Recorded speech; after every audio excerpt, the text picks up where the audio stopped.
그동안 안녕하셨습니까? 추응식입니다. 제가 지난 2월 23일 말씀 증거를 하려고 했는데 그때부터 못하게 되었으니까 벌써 2달이 훨씬 넘었네요. 코로나를 겪으면서 몇몇 예수교인들이 우리는 무엇을 믿는가? 하나님을 믿는가? 마스크를 믿는가? 또 교회는 꼭 가야 되는 건가? 안 가도 되는 건가? 이런 논쟁을 하는 것을 들은 적이 있습니다. 저는 오늘 이번 코로나가 이 종교의 본질을 더 생각하는 계기가 되기를 바라면서 이런 단문의 대립이 얼마나 본질을 훼손하고 있는지에 대해서 말씀을 좀 드려볼까 합니다. 예전부터 어른들은 말이 많으면 쓸 말이 적다고 했습니다. 물론 성서도 그런 뜻을 전하고 있습니다. 그래서 어릴 적 저희 집에서도 밖에 나가서 알아도 너무 아는 척 하지 마라 라고 하셨습니다. 이 말은 지식보다는 겸손이 중요하다. 혹은 지키지 못할 말은 좀 하지 마라. 은행일치. 이런 뜻인 것 같습니다. 그렇지만 사람들 중에는 예수교 사람들은 말이 많아서 싫다는 사람이 많습니다. 제 생각에는 특별히 말이 더 많다기보다는 일반인들은 좀 지키기 어려워서 말을 잘 안 하거나 쑥스러워서 말하지 못하는 것을 쉽게 말해서 그런 것 같습니다. 예를 들어 애나 어른이나 삶 자체가 경쟁인 우리 사회에서 자기를 희생하여 남을 사랑한다는 것은 쉬운 일이 아닙니다. 그래서 사람들은 남을 위해서 산다는 말을 잘 안 합니다. 그렇지만 예수교 사람들은 남을 위하는 사랑을 쉽게 말하는 경향이 있습니다. 사랑처럼 보이는 사랑이 아니라, 선택적 사랑이 아니라 정말 예수처럼 사랑하는 그런 희생적인 삶은 쉽지 않습니다. 저도 예배당에 다닌다고 하지만 예수처럼 산다는 것은 매우 어렵습니다. 다음 생에는 모를까 이번 생에는 길이 잘못 떨어져서 자신이 없습니다. 저는 이런 모습을 오래전 제가 근무하는 학교에서 본 적이 있습니다. 제가 대학 학생체에 근무할 때인데 당시 학생회관에는 동아리실이 부족해서 일부 동아리들은 복도에 책상을 두고 동아리 활동을 하고 있었습니다. 그러던 중 우리 사회에 잘 알려진 선교단체 소속 학생 몇 명이 제 방에 찾아와서는 막무가내로 동아리방을 만들어 달라고 윽박하였습니다. 학생들의 태도가 상당히 전투적이었어요. 그때 기존의 기독교 동아리는 방을 가지고 있어서 기존 동아리와 이 새롭게 나타난 학생들 양쪽에다가 하나님도 한 분이라는데 지금 기독교 동아리와 방을 함께 쓰면 되지 않겠느냐고 물었습니다. 그들은 그건 곤란하다고 말했습니다. 그래서 제가 양쪽 기독교 학생들에게 현재 방이 없어서 바깥에서 모이는 동아리도 있는데 만약 여러분들이 오히려 방을 내주고 저기 운동장 광야 같은 데서 모임을 갖는다면 얼마나 기독교를 신뢰하겠는가. 예수는 목숨까지 내놓지 않았는가 라고 설명했습니다만 그들은 자기들 활동을 위해 방이 필요하다는 말만 반복했습니다. 그러면서 점심시간에는 학생회관 앞에서 찬송가와 함께 예수님은 여러분들을 사랑하십니다 라고 외쳤습니다. 그러나 관심을 갖는 사람은 별로 없었습니다. 또한 사람들이 이 예수교 사람들이 말이 많다고 생각하는 것은 보이지 않는 것을 너무 쉽게 말하니까 그런 것 같습니다. 보이지 않는 하나님을 자기만 보고 있는 듯이 하나님께서 이렇게 하러 가셨다, 이렇게 역사하셨다, 뭐 하는 것을 좀 쉽게 말하니까 사람들이 말이 많다고 느끼는 것 같습니다. 그리고 또 죽어본 적도 없으면서 죽어본 사람처럼 죽은 후의 일에 대해서 또 말을 편하게 하니까 사람들이 그렇게 생각하는 것 같습니다. 이것은 굳이 기독교뿐 아니라 종교를 말하는 사람들, 특히 종교 지도자라고 하는 사람들에게는 그런 면이 좀 있는 것 같습니다.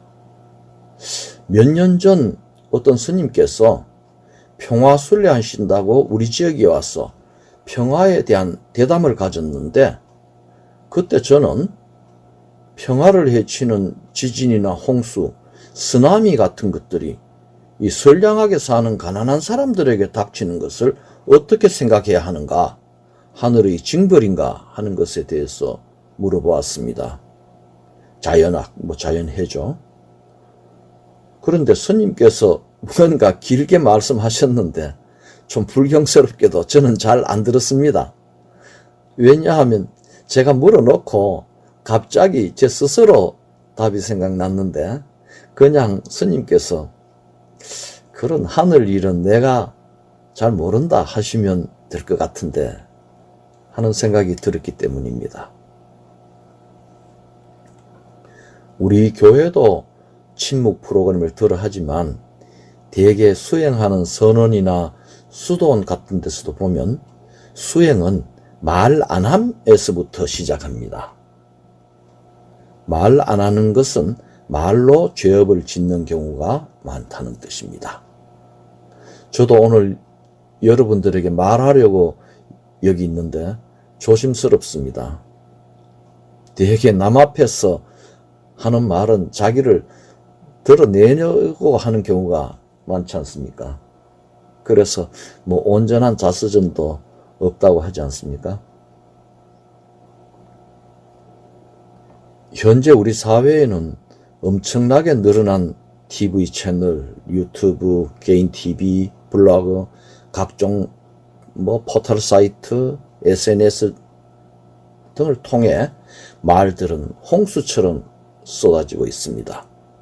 하나님에 관한 말씀에서부터 생경한 욕망의 언어까지 사람들이 원하는 말들을 경쟁적으로 쏟아내고 있습니다. 말은 매끄럽고 자극적입니다. 치열한 말들의 경쟁입니다. 지식도, 사랑도, 정의도, 정치도, 종교도 모두 말이 되어 유통되고 있습니다. 말할 수 없는 것은 더 이상 가치가 없습니다.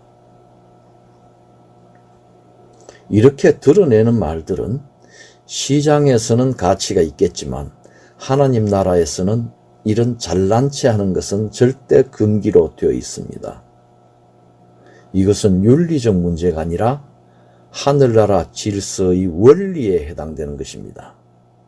이것은 제가 좋아하는 고린도전서의 지체들이 모여 한 몸 이룬다는 구절에 잘 나타나 있습니다. 누구나 천태생 타고난 역할, 누구는 코, 누구는 입의 역할을 할 뿐입니다. 지체는 몸을 위해 있는 것이지 자기가 몸을 대표할 수가 없습니다. 지체가 자기를 드러내려 할 때 몸의 질서는 무너집니다. 하나님 나라의 질서가 무너지는 것입니다. 그러므로 하나님 나라의 백성은 지식이나 힘으로 자기를 드러내는 사람이 아니라 드러냄 없이 자신의 역할을 하면서 살아가는 사람입니다. 동네 슈퍼 아줌마가 있어 소주도 사고 라면도 삽니다. 생선장수 아줌마가 있어 고등어를 먹습니다. 그러나 그들은 우리들의 저녁 밥상을 위해서 고등어를 판다고 말하지 않습니다.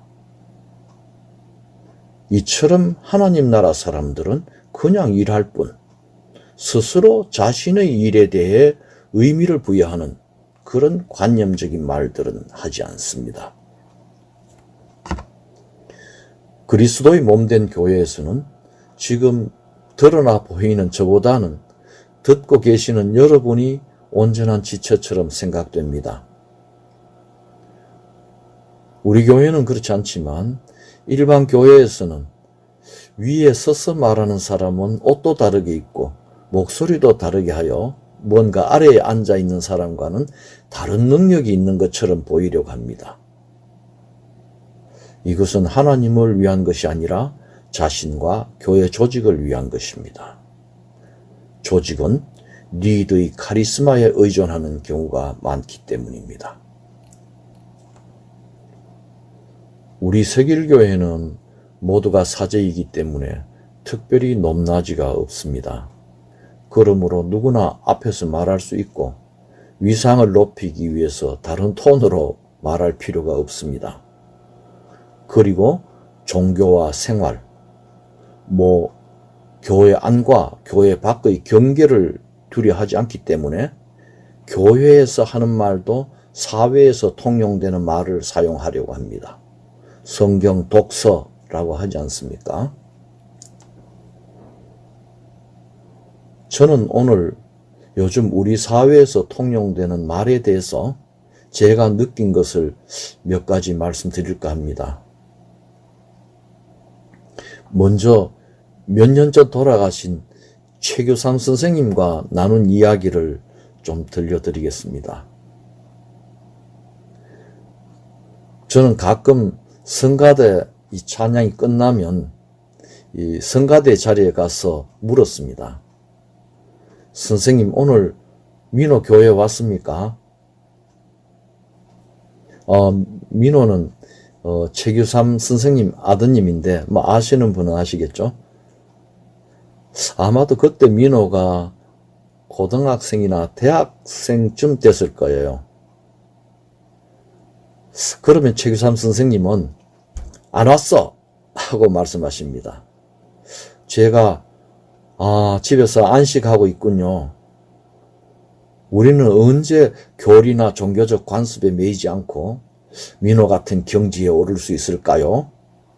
라고 하면 우린 아직 멀었어 하고 말씀하셨습니다. 그럼 우린 교회에 나와서 좀 더 수행해야겠네요 하면 그렇지, 나도 나오잖아 하고 말씀하셨습니다. 그럼 당분간 좀 더 다녀보겠습니다. 이런 대화를 좀 나누었습니다.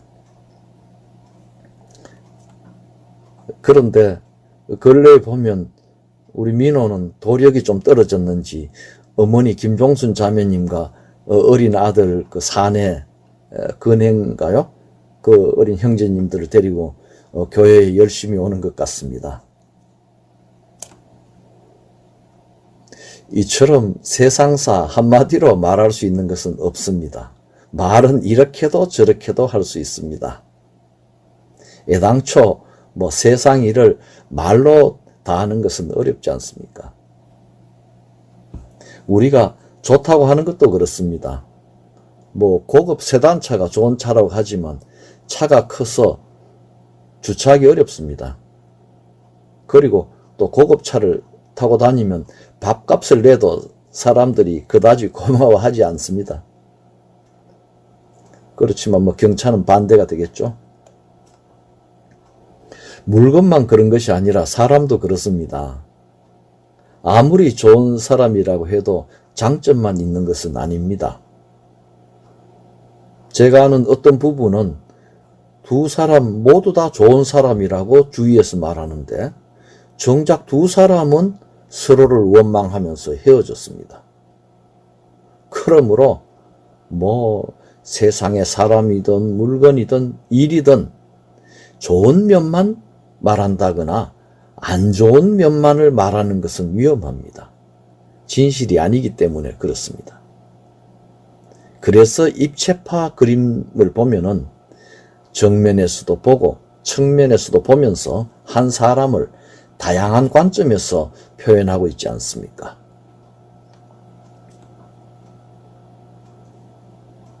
그렇지만 요즘같이 정보가 넘치는 사회에서 이런저런 긴 이야기는 전달이 되지 않습니다. 사람들이 싫어하지 않습니까? 그래서 말들은 한없이 짧아지고 축약됩니다. 몇 초도 지루해하는 SNS상의 말들을 보면 잘 알 수 있습니다. 예를 하나 들어보겠습니다. 있잖아, 내 친구 중에 엄건진 있거든. 오늘 애들하고 페나저 연예인 사진 가지고 수다 떠는데 걔가 오늘 또 뭐라고 했다? 너무 외모만 보면 안 된다고. 그래서 우리 분위기 리얼로 가뿐싸 됐어. 복세 편살하면 되지. 걔는 생각이 너무 많아. 걔가 우리 무리에서 TMI 1인자일 듯. 그런데 신기한 건 나는 그 친구 그러는 게 묘하게 커엽다. 실화냐 다큐냐 맹큐냐. 이해가 되십니까? 같은 한국어를 사용하는데 이미 세대 간의 격차를 느끼시겠지요? 이해를 위해서 단어를 이렇게 보면 리얼로 가뿐싸 이 말은 잘 아시죠? 갑자기 분위기 싸늘해. 그 다음에 복세 편살하면 되지. 복세 편살, 복잡한 세상 편하게 살면 되지. 뭐 이렇습니다. 실화냐 다큐냐 맹큐냐, 이건 진짜 뭐 이런 뜻이고요. 저도 우연히 인터넷에서 이걸 보고 외국어 공부하듯이 단어 하나하나 공부해서 겨우 해독했습니다. 젊은이들은 그냥 다 이해하는 말을 나이 든 사람들은 같은 한국어도 이해하기 어렵습니다. 그렇지만 이런 정도의 말은 그래도 낫습니다. 문제는 우리 사회의 말들이 날로 짧아지면서 일면을 강조하는 그런 단정이 강해진다는 것입니다. 장황한 설명보다는 축약된 이미지로 전달되는 짧은 단문은 힘이 있습니다. 그래서 말은 계속해서 짧아지고 단정은 강해집니다. 여기서 왜곡이 생기고 때로는 이 진영이 형성됩니다. 지배의 언어가 계속해서 생산됩니다. 지배의 언어는 전체주의를 강화하고 때로는 억압과 폭력을 수반합니다. 북한 좋아?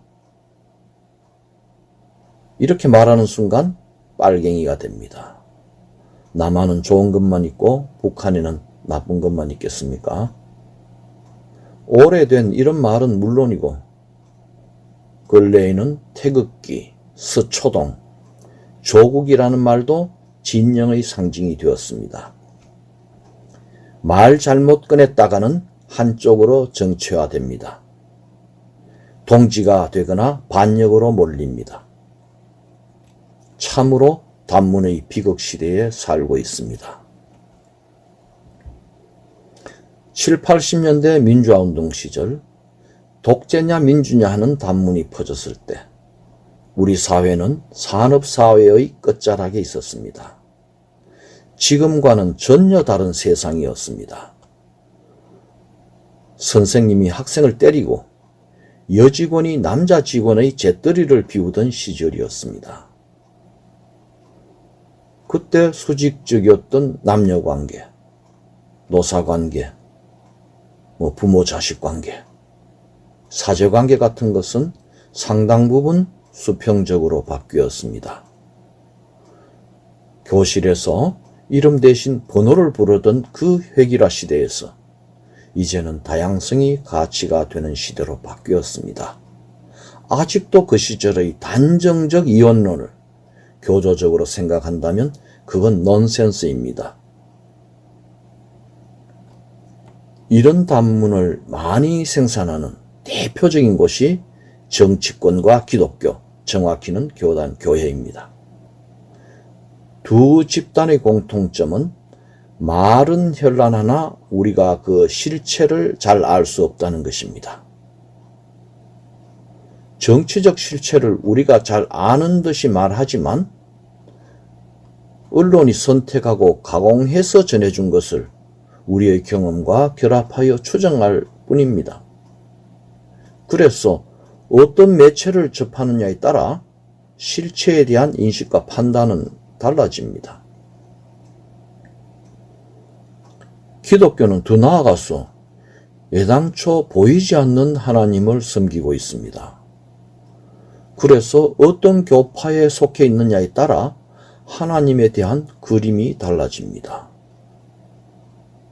실체에 대해 잘 모르면 겸손해야 하는데 오히려 자기 주장과 신념은 더 강합니다.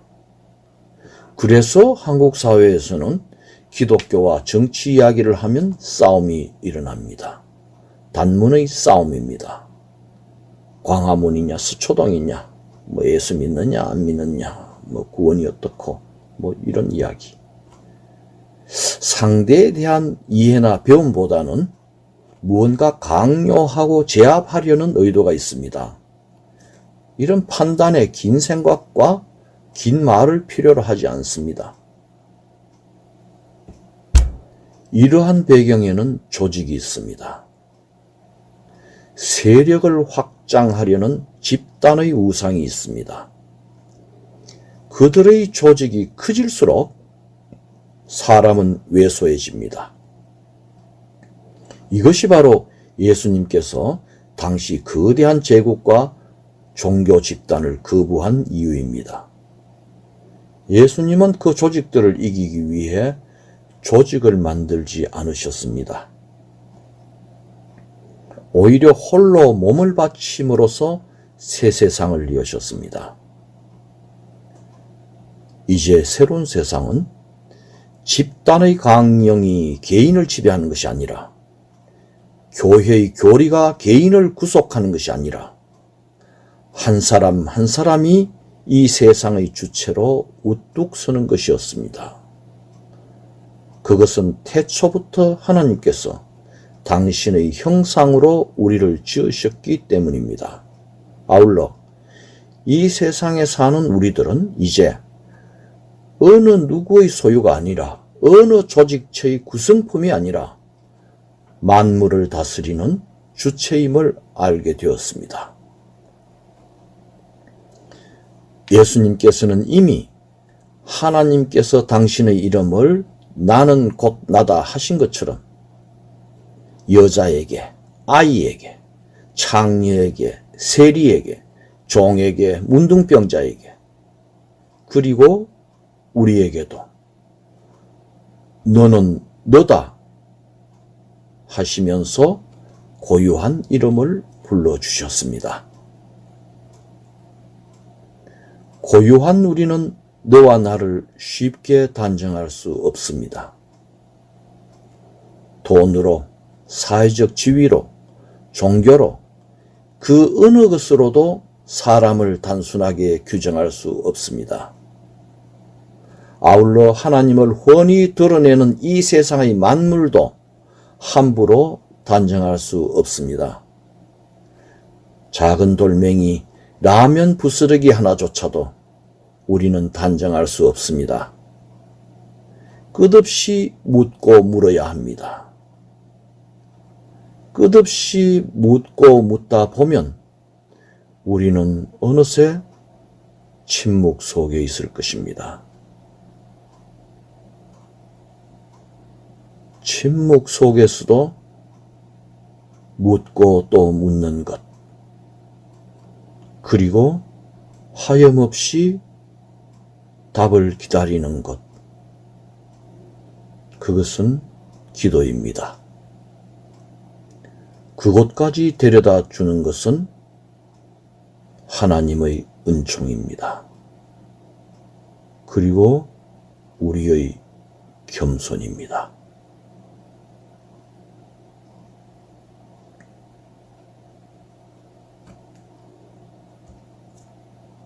세간의 이야기 하나 하고 마치겠습니다.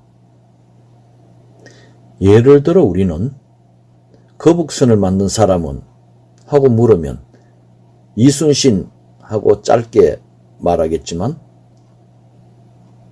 만약 예수님께 물었다면, 물론 예수님께서는 사람 죽이는 군함을 안 좋아하시겠지만, 그래도 예수님의 대답을 상상해 본다면 예수님께서는 거북선을 설계한 사람, 목수, 상판, 침봉을 만든 대장장이, 또 목재를 구해온 나무꾼, 철 캐온 광부, 일꾼들에게 밥을 해준 아낙네, 밥알 곡식을 전해준 농부, 이순신 등 많은 사람들이 함께 만들었습니다. 라고 끝없이 길게 말씀하셨을 것입니다. 기도하시겠습니다. 하나님, 세간의 일들을 너무 짧게 단정하지 말게 하여 주시옵소서. 예수님의 이름으로 기도드리옵나이다. 아멘.